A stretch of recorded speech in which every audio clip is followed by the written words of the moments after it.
అందరు హీరోలు pan India హీరోలు అయ్యాక తాపీగా 2 సంవత్సరాలకు సినిమా చేస్తుంటే ప్రభాస్ మాత్రం ఒకేసారి 2 సినిమాలు షూట్ చేస్తూ డబుల్ డ్యూటీ చేస్తున్నారు.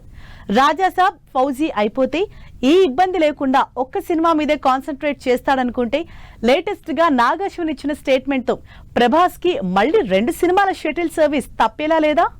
పాపం ప్రభాస్ నిర్మాతల కమిట్మెంట్స్ కి బలైపోతున్నాడు అని తెగ బాధపడిపోతున్నారు ఫ్యాన్స్.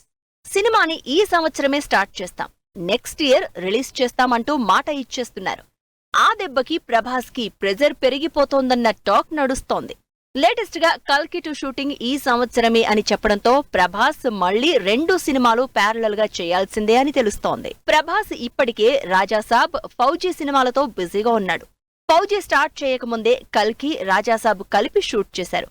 అయితే కల్కి రిలీజ్ అయి రాజాసాబ్ మిగిలింది. ఇప్పుడు రాజాసాబ్ కి ఫౌజీ యాడ్ అయింది. ఇక రాజాసాబ్ షూటింగ్ కంప్లీట్ అయిపోతోంది. ఫౌజీ కూడా సమ్మర్ నాటికి ఓ కొలిక్కి వచ్చేస్తోంది. ఇక ప్రభాస్ సందీప్ రెడ్డితో చేసే స్పిరిట్ మీదే కాన్సంట్రేట్ చేయొచ్చు అనుకుంటున్నారు ఫ్యాన్స్. అయితే అక్కడే కల్కి 2 దెబ్బ కొట్టింది. స్పిరిట్ షూటింగ్ తో పాటే కల్కి 2ని కూడా షూట్ చేయాల్సి ఉంటుంది ప్రభాస్. ఎందుకంటే కల్కి 2ని ప్రభాస్ డేట్స్ చూసుకుని ఈ సంవత్సరమే స్టార్ట్ చేయడానికి ప్లాన్ చేస్తున్నట్టు అనౌన్స్ చేశారు నాగ్ అశ్విన్. స్పిరిట్ తో పాటు కల్కి 2 స్టార్ట్ చేస్తే నెక్స్ట్ ఇయర్ సమ్మర్ నాటికి స్పిరిట్ కంప్లీట్ అయిపోతుంది. ఈలోపు కల్కి 2తో పాటు సలార్ 2 షూట్ కూడా మొదలయ్యే ఛాన్స్ ఉంది. ఈ లెక్కన ప్రభాస్ ఇప్పట్లో సోలో సినిమాతో ట్రావెల్ అయ్యే ఛాన్స్ లేనట్లే కనిపిస్తోంది. ప్రతిసారి 2 సినిమాలతో షటిల్ సర్వీస్ చేయడం తప్పేలా లేదని ఫీల్ అవుతున్నారు ఫ్యాన్స్.